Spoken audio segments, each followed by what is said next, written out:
What do you do when the world tells you you're broken? Now, this isn't some story about fame or fortune. No, this is about a man who was given that exact label and his refusal to just accept it.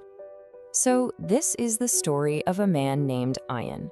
And Ian wasn't, born with any special gifts.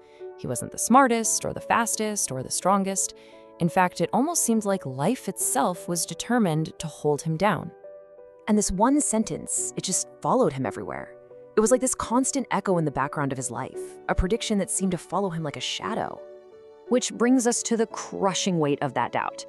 Because, you see, this wasn't just one person's opinion. For Ian, it was this chorus of negativity coming at him from every single direction. And I mean, this doubt came from everywhere. It came from his teachers, the very people who were supposed to build him up. It came from his own relatives. And maybe most painfully, it came from those he actually considered his friends. And slowly but surely, Ian started to believe them. After one more failure, another missed goal, he found himself just sitting alone. And the feeling was just overwhelming. He felt empty. All of those voices had just eroded his sense of direction. He felt completely and utterly lost.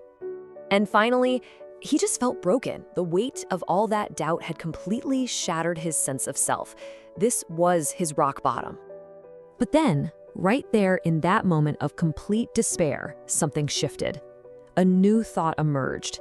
And that single thought, well, it was about to change everything. For the very first time, he asked himself this question. It wasn't an answer. It wasn't a solution. It was just this quiet, fragile question that just hung in the air. What if? And that is such a crucial point. That question didn't magically fix his problems or fill him up with confidence. What it did was give him something way more powerful, a reason to try, just one more time. And that one little reason, well, it led to the next phase, the quiet grind. And this is the part of the story that nobody ever gets to see. Ian started small. So small, in fact, that nobody even noticed. He just started waking up an hour earlier. He picked up a book, started learning new skills, began working out. And crucially, all of this was done quietly.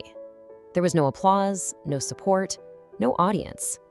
It was just him, fighting against his old self.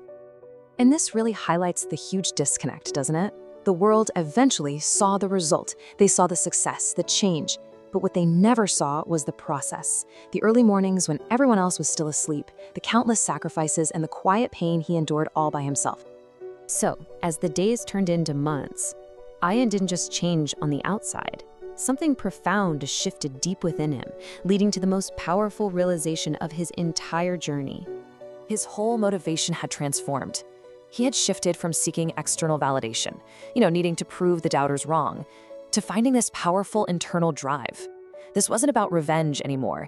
This was about proving that that small, hopeful question he'd asked himself in that dark room was actually right all along.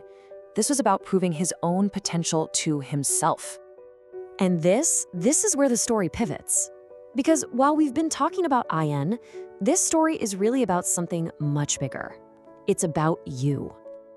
This is the story for every single person who has ever felt small, who has ever been doubted, who has ever wanted to just give up. And maybe, right now, this is your story too. So what is the turning point?